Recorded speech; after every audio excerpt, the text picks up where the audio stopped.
Shalom, shalom. It's your brother Wa Rumya, back with another lesson, Lord willing to be edifying.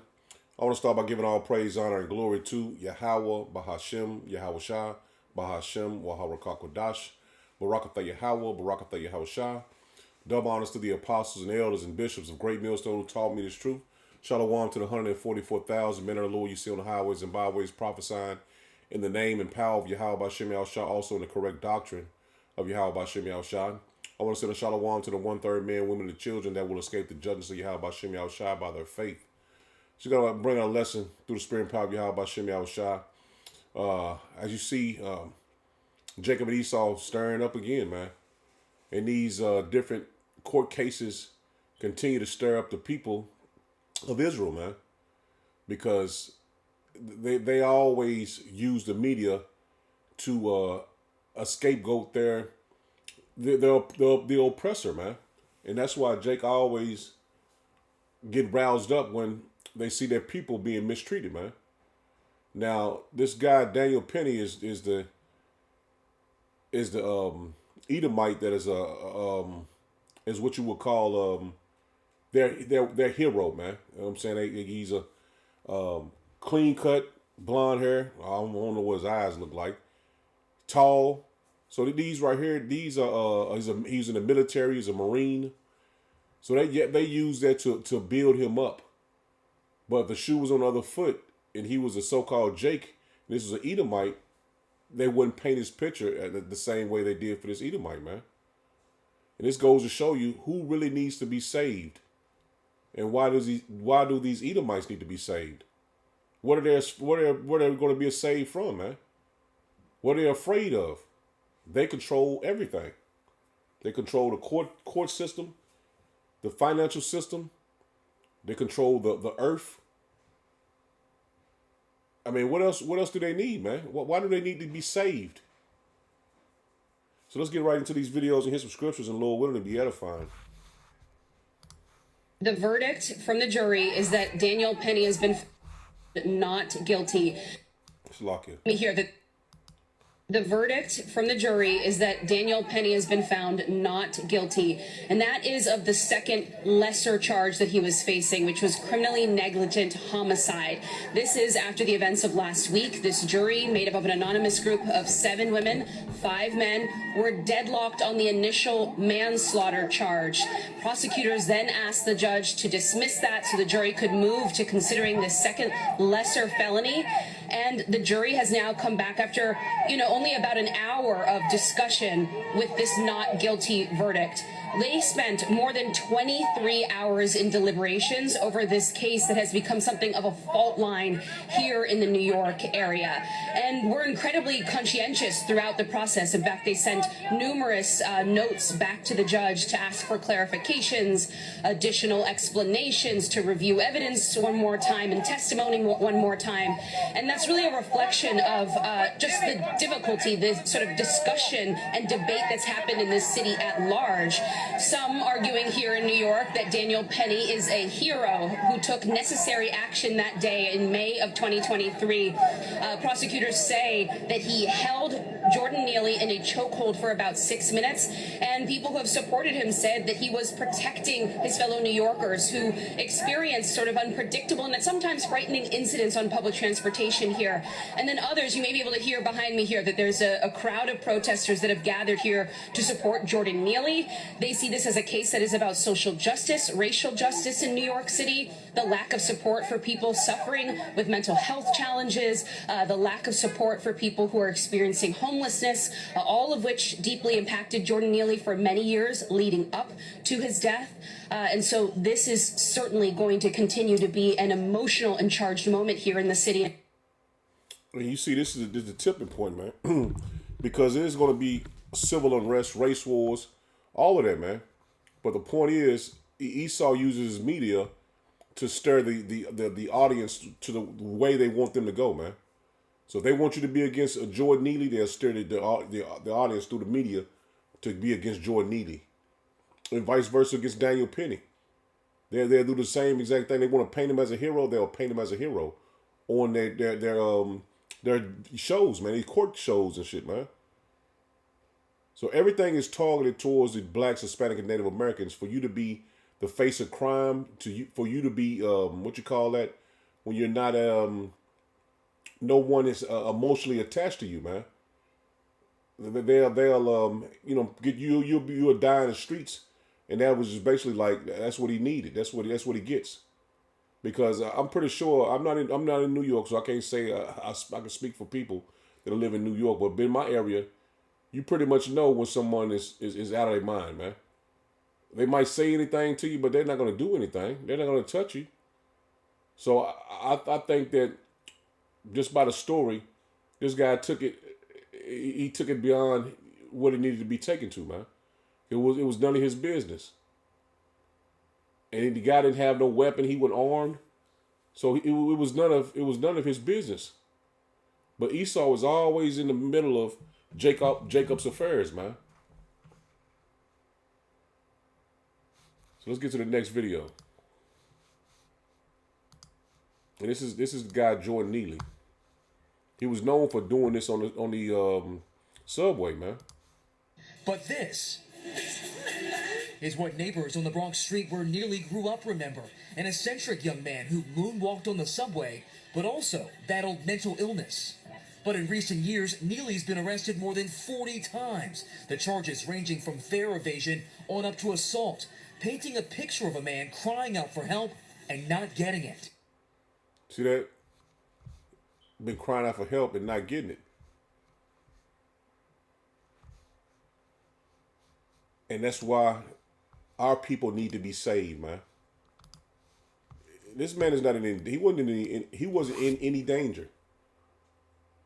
And no one else was. This guy was just going on and talking about what he gonna do and what he's, you know what I'm saying? That doesn't give you the right to kill this man and choke him out because you feel like he was a threat to people that wasn't even paying attention to him, man.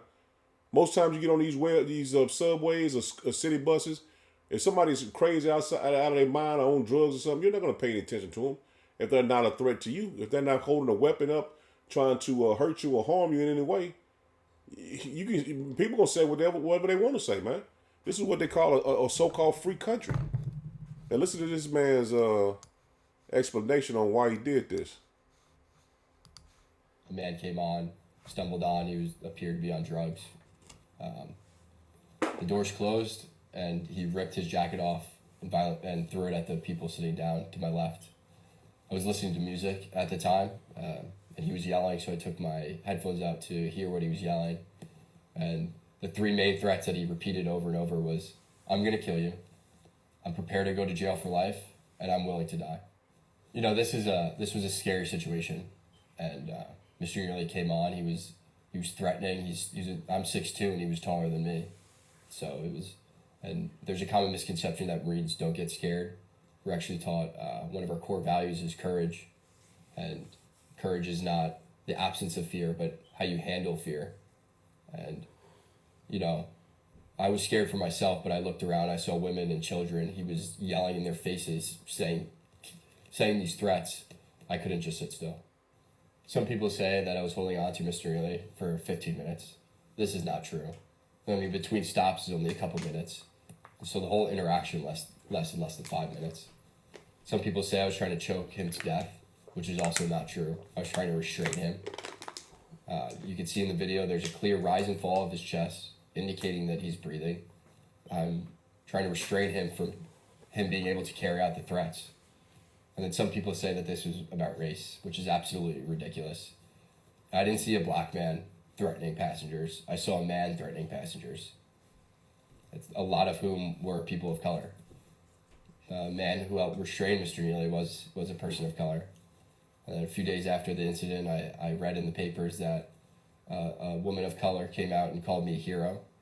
I don't believe that I'm a hero, but she was one of those people that I was trying to protect. We were all scared. Mr. Neely was yelling in these passengers' faces, and they looked terrified. The reason why there was no video at the start of the altercation was because people were too afraid getting away from him, and the videos didn't start until they saw that situation was under control. I knew I had to act, and I acted in a way that would protect the other passengers, protect myself, and protect Mr. Neely. I used this hole to restrain him, and I did this by leaving my hand on top of his head to control his body. You could see in the video there's a clear rise and fall of his chest, indicating that he was still breathing. And I'm calibrating my grip based on the force that he's exerting. And I was trying to keep him on the ground until the police came. I was praying that the police would come and take this situation over. I didn't want to be put in that situation, but I couldn't just sit still and let him carry out these threats. And now, when he first said, he said the guy was on drugs. I mean, that right there alone let you know he was out of his mind, man. So I mean, him taking this I guess a crime in his own hands. It shows you that he wasn't minding his own business, man. And no one, so-called Jakes, they know when somebody out of their mind, man. I mean, it's just being in the city. But he said he wasn't trying to kill him, but he did. You choked him out. And what he was trying to do was trying to put him to sleep, but he couldn't do it, man. And like I said, they painted him a picture of being a hero because he was in the military, man. But wrong or right, he had a chance to let this man go, man. He could have ignored this man and he would have went about his own way, man. Because him throwing off, talking about he prepared to die and all that, man, that's just talk, man. He was out of his mind. I mean, you know what I'm saying? The scripture tell you, oppression maketh the wise man mad. He was, it was Ecclesiastes 7:7. He was already homeless. He said he didn't have any food when he got on the train. So yeah, man. He lost his life. He took the man's life from him. And he was just oppressed. And it goes to show you that this right here, it goes to show you about the two court justice system, man. Now, this is Deborah DeLone Redding, sentenced at 26 to 65 years in prison for attacking Judge Mary Kay Hollis, whatever, it don't matter, in Nevada courtroom. So this is the guy that jumped over the court bench, but he's getting up to 26 to 65 years in prison for that. Which that woman didn't die. She didn't get choked out. She got a couple of scratches or whatever, and she was able to go home. So why is his judgment so high? 26 years for jumping the bench, man. Even though, you know what I'm saying, in this man's society, you gotta have respect for this man's court, which he doesn't have respect for it, but Jake has to have respect for it. But his sentence, it shows you that it's a two-tier system, man. One for Jake and one for Esau. And this is Esau's kingdom. Let's play these videos. Doing her job, and I believe that you all know that I'm not a bad person. I'm not an evil person. When I came to court on January 3rd, 2024, I was listening to music. I was in a good mood. I had a stable place to stay. I was trying to get a job. I did not catch any new charges. I'm not a bad person. I don't understand why the state is trying to prove me as a bad person. I understand they have a job to do, but this is just, it's not right to me, I'm not an evil guy, and I just keep going after me. I see spirits, I hear voices. I've been going through this for over a decade now, really since 2012, and I just feel attacked or just not safe since I was a little kid. And me growing up, I didn't know that I had these problems. But see, that goes to show you the media paints the picture of Jake being a monster, being a criminal, being a demon, which this man has issues. He just explained it to him. But if the shoe was on the other foot, if it was an Edomite, they would have let him off, man. He would have got a slap on the wrist. But this Esau's media paints you as a demon, man. They paint you and put you against the wall as you are the worst person on earth. You see what they're doing to Diddy and Jay-Z, man. Once they was the darlings of Esau, man. Now they're criminals and they demons. They've been having these freak offs and they make a joke about it. Which they was doing was wicked. I'm not justifying what they was doing. Jay-Z and Puff Daddy, I was speaking about. But the point is, the media They use the media as a weapon against our people, man. They can paint you in any light they want to. He wants to address the court. Miss Judge Susan H. Johnson, I don't understand why the state is like really going after my character. I mean, I've always had problems since I was a little kid of like psychosis and being in big crowds and always feel like my life is in danger. I didn't know being a young person, even in middle school, elementary school, knowing that like I fear for my. He's saying the same exact thing, but the point is, Jake pleading for his life, which he was mocked, man. When you seen the video the first time, he was mocked, man. She was mocking him, man, because the power is in their hands, man. They have the power to take your life from you. And why would he need to be saved from his own kingdom? This makes absolutely no sense, man. These Christians go on, they want to defend Esau, want the heathens to make it. For what? What do they need to be helped for, man? Why do they need to be saved from what they created? That makes absolutely no sense. You go see the pride in this woman's heart and in her mouth and see how she spoke to the guy and pretty much provoked him.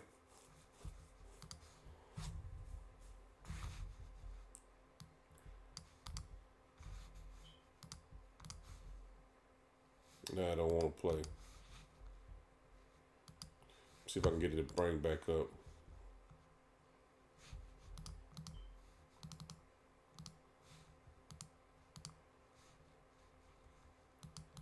You can tell that guy's a little off, man. He ain't really like got it all. Man. He got heavy demons on him, man. But check this out. Listen to pride in her speech. I appreciate that, but I think it's time that you get a taste of something else because I just can't with that history. In accordance with the laws of the state of Nevada, this court.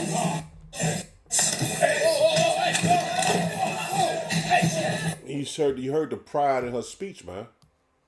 You heard the pride in her speech. I can't let that go. I see the history of it. You didn't have to say that. You should have just gave the man his judgment and went on about your business, man. But I don't say fair use, fair use. This information will be used for educational purposes only. None of this information will be used for financial gain. It's be used for educational purposes only, man. But that's how Esau does, man. They mock you, man. They scoff against you because their power is in their hands, man. And they still are enemies to this very day, man. You can believe it or not, the Lord is coming back to judge them, man, for what they did to the children of Israel. And we're still in their hands, man. This is Psalms 83, and I'm starting at verse 1. He says, keep thou silent. Keep thou silent. It's like, let me slow down. I'm rushing already. He says, keep not thou silent, O power. Hold not thy peace, and be not still, O power. For lo, thy enemies make a tumult, and they that hate thee have lifted up the head. And see, they showing they hate the Lord, man. You Christians trying to get Esau saved, they hate the Lord, man, because they hate his people. It says they have taken crafty counsel against thy people. See that they have taken crafty counsel against thy people, man. And that media is a major crafty counsel that they have, man. He says, and crafty counsel against thy people, and consulted against thy hidden ones.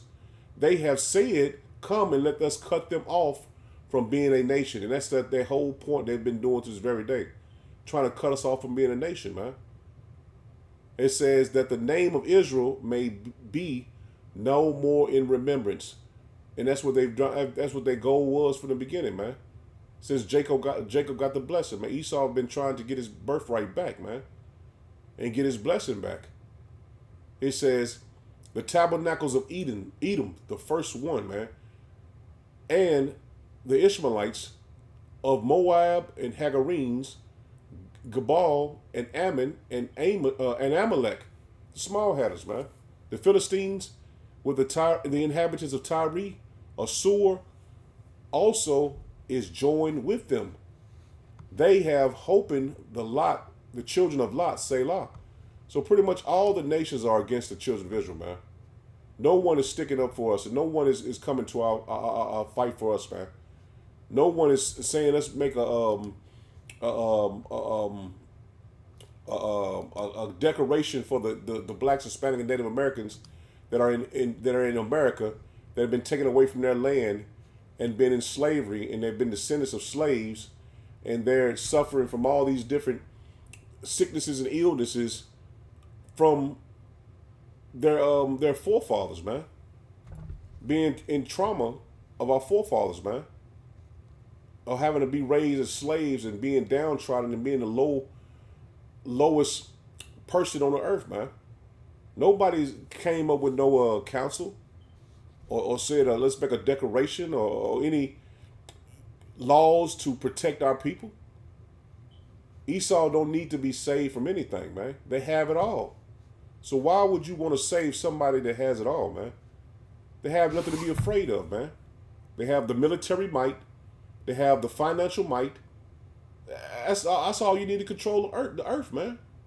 So why would he need to be saved away from his kingdom when he has everything he needs, man?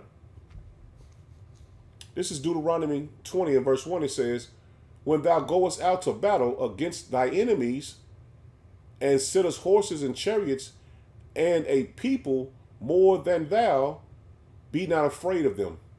For Yahweh Bashem Yahushua thy power is with thee. And the Lord has always blessed us to understand that he's with us. Even if we can't see him, we know the presence of the Lord is always with us, man. From the beginning and even now at the end. It says, for Yahweh Bashem Yahushua, the end of the one, it says, for Yahweh Bashem Yahushua thy power is with thee, which brought thee up out of the land of Egypt. And it shall be when ye are come nigh unto the battle, that the priest shall approach and speak unto the people, and shall say unto them, hear, O Israel, ye approach this day unto battle against your enemies. Let not your hearts faint. See that?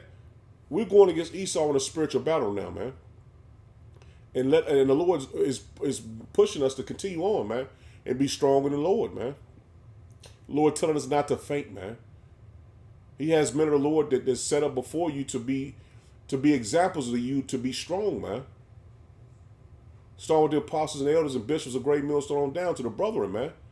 We have examples of being strong in this faith, man. Being strong in the word of the Lord, man. There's nothing to fear.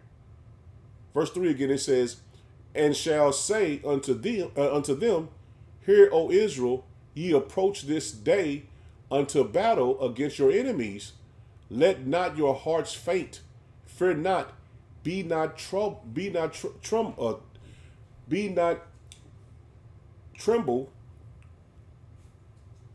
Let's lock it. Let me make sure I'm pronouncing everything correctly.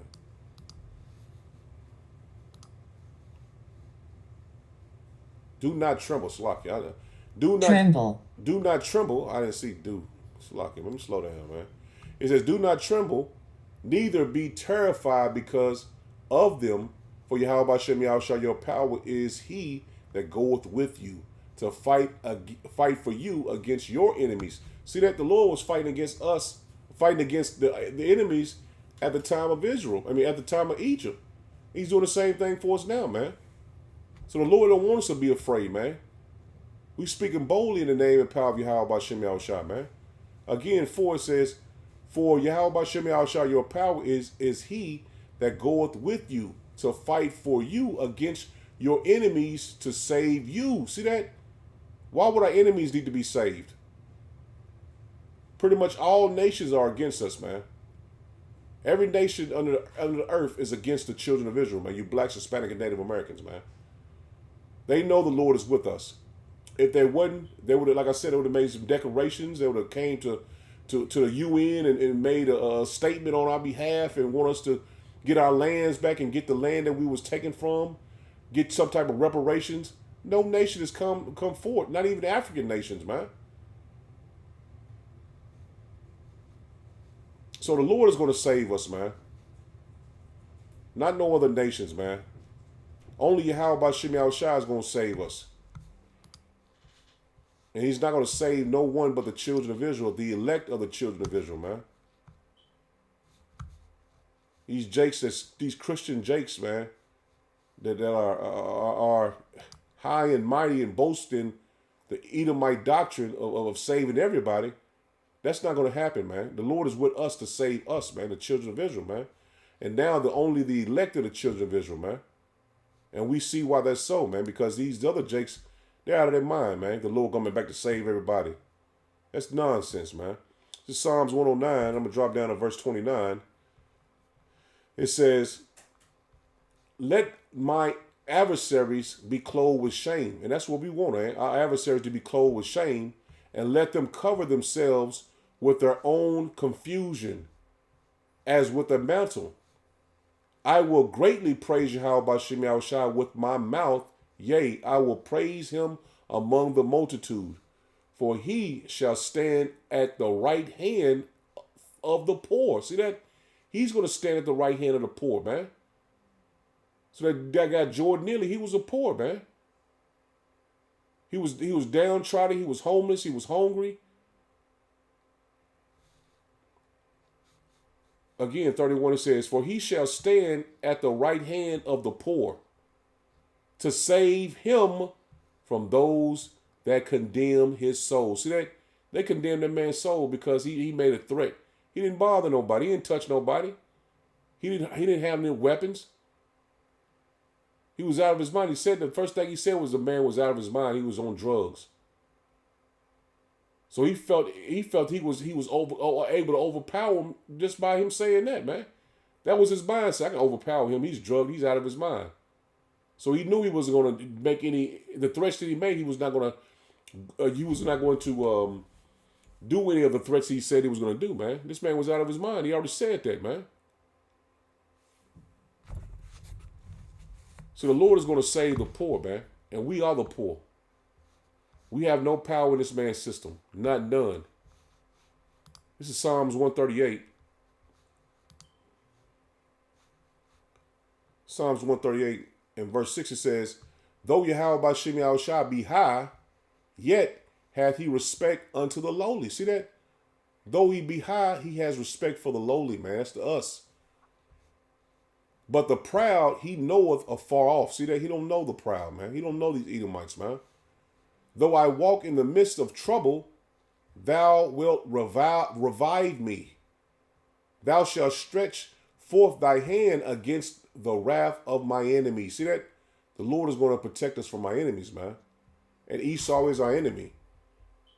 And thy right hand shall save me. See that? Yahweh B'Shem Yahushua shall save me.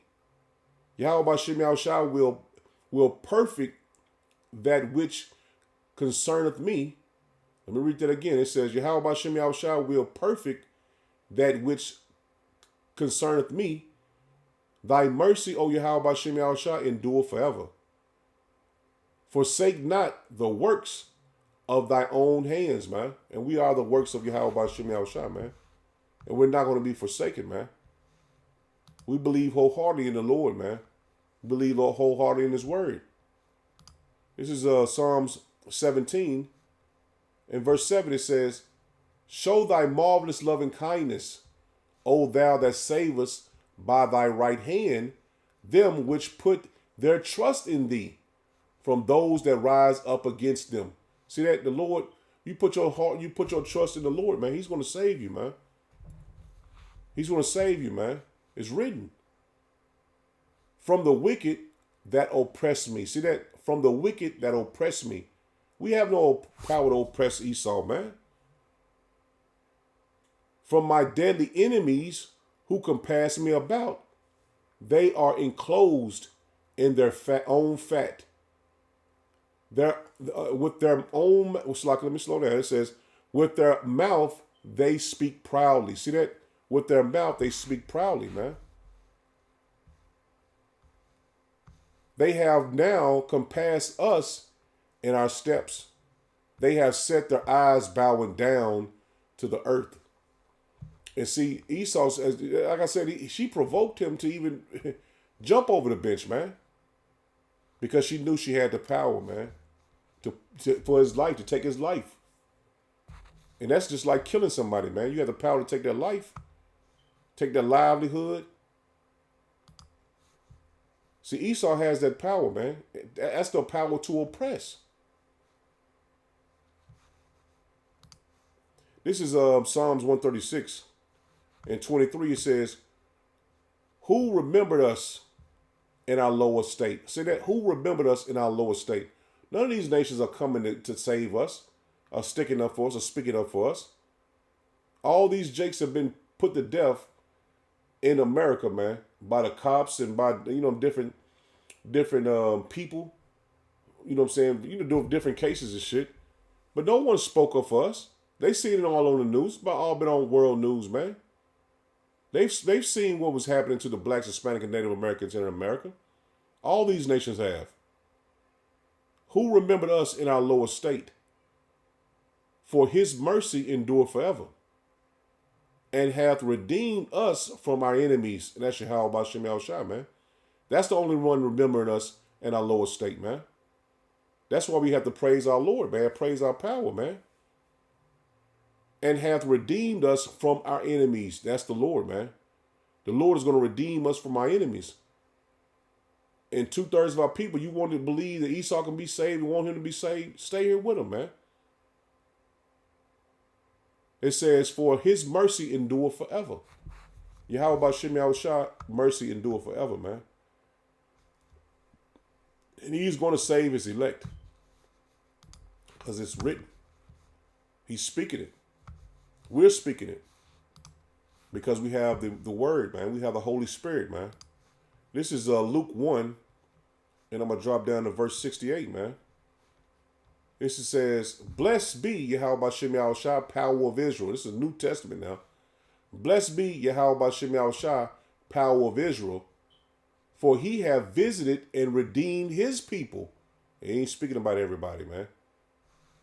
It says, and have raised up a horn of salvation for us in the house of David, his servant. It's like in the house of his servant David, as he spake by the mouth of his holy prophets, which have been since the world began. See that the prophets have been speaking this from the beginning of the world, man. All the way back in Adam, spoke of the Lord saving his people, man. It says that we should be saved from our enemies. This is plain, man. And from the hand of all that hate us. Now, that woman is this Edomite woman. She's in the judgment seat, man. Now you can't tell me that woman giving this man 26 to 65 years for jumping the bench. This motherfuckers that kill people only get 4 or 5 years. People that sell drugs are having kilos, and I ain't talking about Jakes, but these Edomites that have kilos in a car and get 2-3 years, or get caught with some drugs and they get a slap on the wrist, get probation. See, it's a 2-tier system, man. One for Jake, one for Esau, man. But the Lord is coming to save us, man. Verse 71 again, it says that we should be saved from our enemies. That's the whole point, man. That we should be saved from our enemies. Why do our enemies need to be saved? What are they being saved from? What are they being saved from? You can't say they're being saved from nuclear war because they're controlling it. They starved it. What do they need to be saved from? They control the food.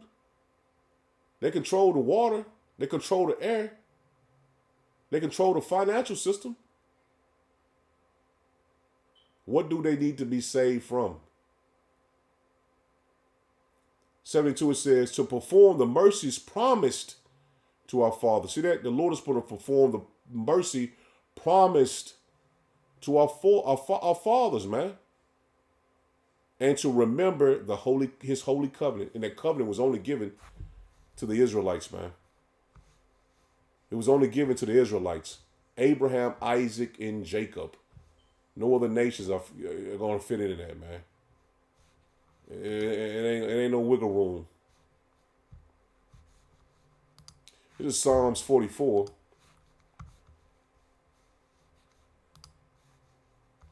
Psalms 44, I'm starting at verse 5.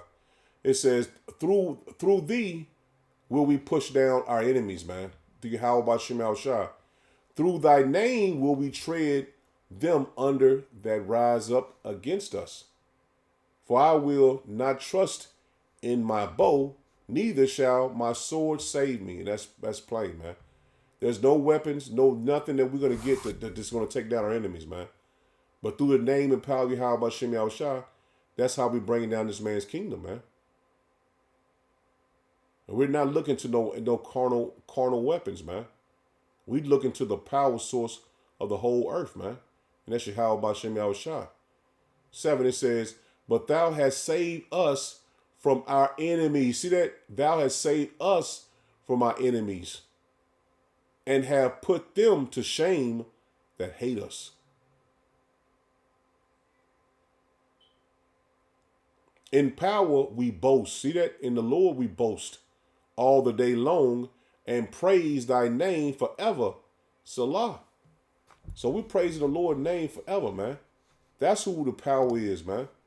We don't need no weapons. We don't need this. We don't got to have no bunker. We ain't got to save no food. Our power is Yahweh B'Shem Yahushua. And that's where our faith is, in the Lord, man. And I'm going to end it right here on Psalms 18. Drop down to verse 17, man. It says, he delivered me from my strong enemy. See that? The Lord, man, Yahweh B'Shem Yahushua. He delivered me from my strong enemy and from them which hated me. And Esau, really, he hates us, man. For they were too strong for me. See that?